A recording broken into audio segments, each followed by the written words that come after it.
l'arrestation, sinon de se faire expulser par le président. Si elle résiste à ces ordres, le président ordonne, quelle que soit leur qualité, leur arrestation et leur détention dans une maison d'arrêt ou de détention pendant un temps qui n'excède pas 48 heures. Procès verbal est dressé. Si les troubles ou les tumultes fait obstacle au déroulement normal de l'audience, le perturbateur, quel qu'il soit, sont sur le champ déclaré coupable de rébellion et puni de ses chefs. Voilà. Audience de flagrance, Monsieur le Président. Nous avons devant vous, Monsieur le Président, il y a des jeunes gens que vous voyez devant votre auguste tribunal, Monsieur le Président.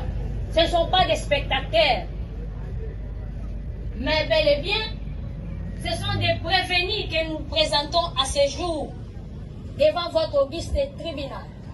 Ces jeunes gens sèment la terreur. La population n'arrive plus à vaquer à leur occupation, Monsieur le Président.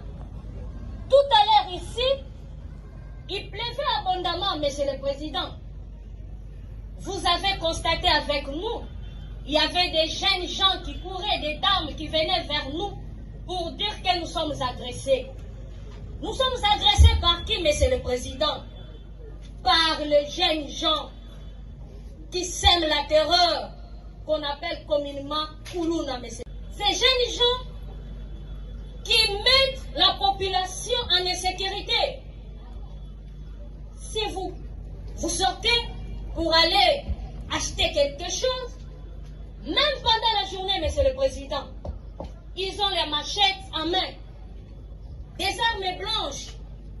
Des jeunes gens n'arrivent plus, entre autres les enfants qui partent à l'école, les mamans.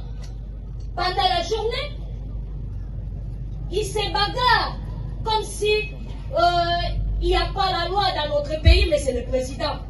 Ils n'ont même pas peur, Monsieur le Président, des hommes en uniforme. Pour eux, ce sont des Koulouna, des hommes forts qui sèment la terreur.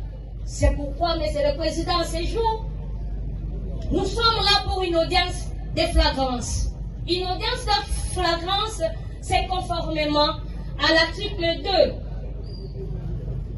de l'ordonnance loi numéro 78/001 du 24 février 1978 relatif à la répression des infractions flagrantes. L'article 1er de cette loi stipule toute personne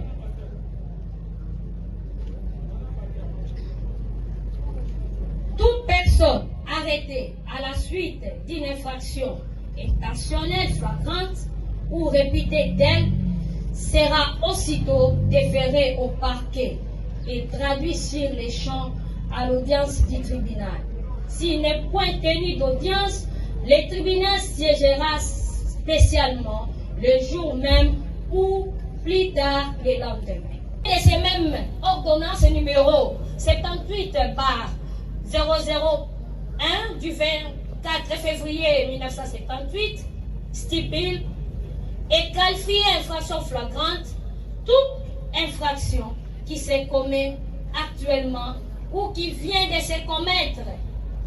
L'infraction est répétée flagrante lorsqu'une personne est poursuivie par la clameur publique ou lorsqu'elle est trouvée porteuse de faits, d'armes, d'instruments ou papiers faisant présumer qu'elle est auteur ou complice, pourvu que ce soit dans un temps voisin de l'infraction.